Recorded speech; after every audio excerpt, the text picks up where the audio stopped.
Oke, so hi guys. Di video kali ini gue pengen ngejelasin apa yang sebenarnya terjadi dengan Instagram Foursquare.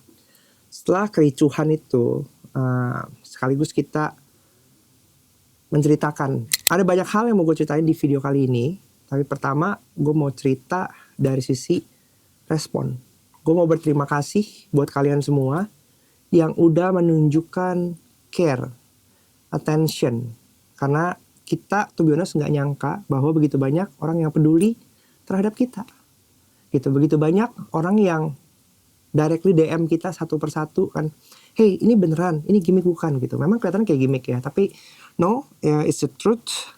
Ada beberapa takeaways yang bisa gue bagiin juga buat teman-teman semua dan hopefully bisa menjadi pembelajaran buat kita semua juga. Tapi yang membuat gue tersentuh adalah bagaimana mungkin teman-teman yang sebelumnya jarang engage, sebelum teman-teman jarang berkomunikasi atau berinteraksi, atau mungkin hanya silently reading our content. Tapi ketika hal yang seperti ini terjadi, kalian bereaksi, kalian merespon, dan kita sangat berterima kasih atas support kalian semua, kayak gitu. Banyak yang bahkan kalau gue setelah kita bacain satu persatu ya, the account is back, so thank you. Kita bisa nge-revive dan reclaim lagi apa yang menjadi hak milik kita. Banyak yang bertanya, apakah berapa akunnya gue mau beli kayak gitu. Either kalian pengen beli buat kepentingan kalian, atau kalian mau beli untuk mengamankan akunnya. Anyhow, gue tetap berterima kasih buat support kalian gitu. Karena gini, buat gue, kalau memang akunnya tidak worthy, nggak akan ada yang peduli dan kalian nggak akan bodoh untuk merespon ya. So I appreciate the support. Yang kedua, satu hal yang gue perhatikan bahwa Foursquare itu bukan cuma William dan Eddie. Foursquare adalah semua orang yang ada di dalamnya. Dan kita ngelihat bahwa ketika fenomena itu datang, ketika kejadian itu terjadi, bukan cuma kita loh yang di reach out, tapi seluruh tim itu ditanya teman-temannya, kantor lu kenapa? Are you okay? Kayak gitu. Apa yang terjadi sama kantor lu? Gue ngeliat ini, gue ngeliat ini, gue ngeliat ini, kayak gitu. Itu menunjukkan bahwa it's not about gue dan Eddie only, tapi seluruh yang ada di Foursquare itu ada di Foursquare. And we are everyone yang ada dalam perusahaan ini. So, employer branding yang menurut gue bisa dirasakan oleh setiap kalian-kalian semua. Untuk orang yang mengenal kami. Dan ini sejalan dengan tren yang ada sekarang, bahwa banyak perusahaan-perusahaan korporasi yang udah menerapkan employer branding.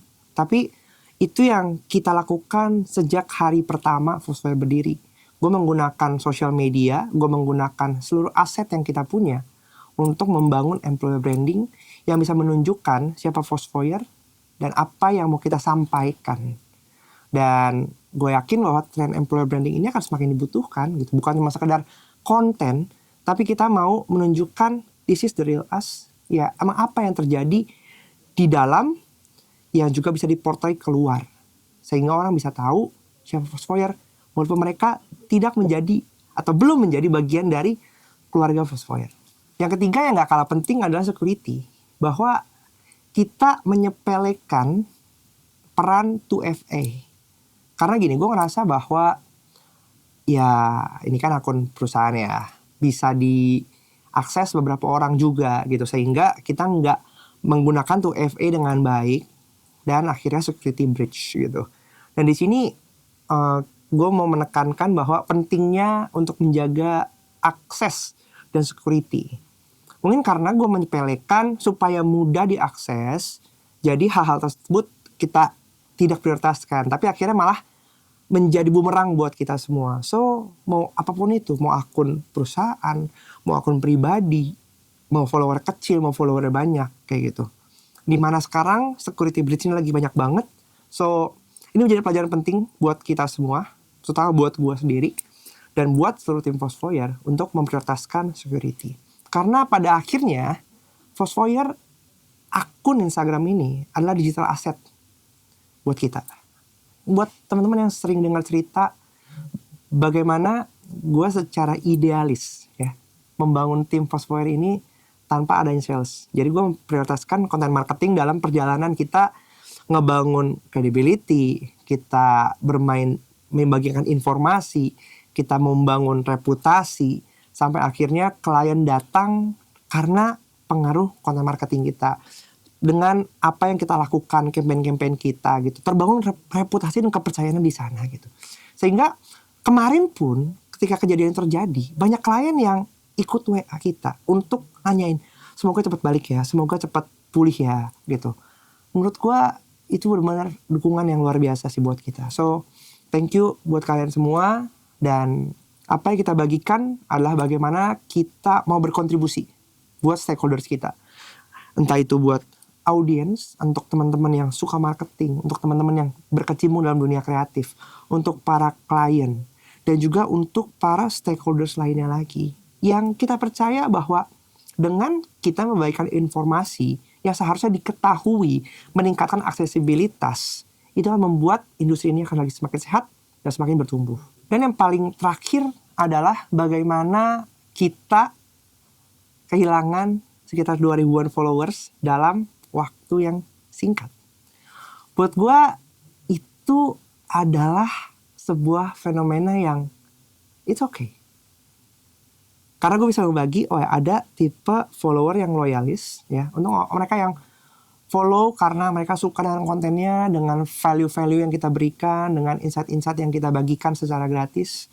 Tapi ada juga yang mungkin follow karena momentum, ya kan? Tapi ketika hal yang terjadi, ada yang unfollow. Gue berpikir positif bahwa mungkin ada yang teman-teman bilang, oh ya ada, gue mau menyelamatkan akun ini supaya nggak lagi valuable ketika diambil oleh orang lain. Makanya mereka unfollow gitu kan. Karena dengan angka yang berkurang, artinya kan value pasti berkurang juga gitu ya. Tapi mungkin ada yang memang ya udah momentum aja, saatnya gue meninggalkan akun ini karena mungkin nggak akan lagi menarik konten-kontennya. And that's fine gitu. Tapi pesan yang gue mau sampaikan di sini adalah quantity seringkali menjadi tolak ukur utama kita. Seringkali menjadi prioritas kita bahwa kalau kuantitinya tidak besar, itu tidak menarik. Padahal belum tentu itu. Sesuatu produk yang berkualitas baik biasanya akan diikuti dengan quantity yang bagus. Ya berarti apa? Kalau kontennya bagus, follower pasti besar. Tapi follower yang besar belum tentu menjustifikasi dari kualitasnya. Karena sekarang ini angka bisa sangat mudah dimanipulasi dan dibeli. Tapi buat gue sendiri, relasi, hubungan, dan kepercayaan yang kebangun antara Foursquare dan kalian semua, itu adalah priceless. Dan itu tidak bisa dijustifikasi hanya dengan angka. So thank you buat kalian yang udah again mendukung dan mensupport kita. Ini ada satu tulisan yang gue tulis di sini, build understanding, drop the ego. Menurut gue ini adalah salah satu pesan yang kita crafting bagaimana kita sebagai sesama industri kreatif players udah saatnya kita membangun pemahaman. Bukan hanya sebatas mementingkan ego kita masing-masing. Mungkin yes kita tahu setiap orang bisa saja membuat agensi, setiap orang bisa mempunyai idealisme dan pemikiran masing-masing. Tapi pada akhirnya yang bisa membuat kita satu, yang bisa membantu kita untuk menciptakan karya yang luar biasa adalah pemahaman. Understanding. Kita mesti kesampingan ego kita yang mungkin kita terjebak dalam bias-bias kita masing-masing. Oleh karena itu, lewat momen kali ini juga, gue mau menyampaikan dengan YouTube Foursquare yang baru, di mana kita mau menampilkan, kita mau menjual juga sekaligus ya, ide-ide yang lama, cara pendekatan-pendekatan yang lama, dan di tahun 2024, sisa tahun ini, sampai 2025 onwards, kita akan hadir dengan konsep-konsep yang baru, yang bisa membantu kalian, kita bisa growing bareng-bareng, dan bisa membuat industri ini semakin berkembang lagi dan semakin baik lagi. Tolong support channel ini, supaya channel ini bisa menjadi berkembang juga, dan bisa menjadi manfaat. Feel free juga untuk teman-teman bisa komentar, bagaimana kita bisa membantu kalian untuk berkembang dalam industri kreatif ini. Dan pada akhirnya, semua kejadian yang ada, kita anggap sebagai pelajaran yang berharga, di mana ini bisa menjadi room for improvement buat kita semua. Dan gue percaya bahwa semua tuh pasti ada solusinya. Ketika kita bisa take a step back, kita bisa tenang, kita bisa berpikir dengan jernih, gue yakin semua pasti ada solusinya. Ketika kita bisa membangun understanding, gak ada yang gak mungkin. Karena pada akhirnya kita berjalan ke dalam satu tujuan sama, yaitu mau memberikan dampak yang lebih luas lagi terhadap apapun itu yang kita lakukan di dalam ruang pekerjaan kita masing-masing. Thank you buat apresiasi dan dukungan teman-teman semua. Gua mewakili teman-teman semua di Foursquare menyampaikan terima kasih atas dukungannya, dan kita berjanji akan menjadi platform, wadah, konsultan, dan juga media yang bisa lebih banyak lagi memberikan dampak, supaya kita bisa lebih berdampak lagi menjadi bagian dalam ekosistem kreatif digital di Indonesia yang lebih baik. Sampai jumpa di video selanjutnya.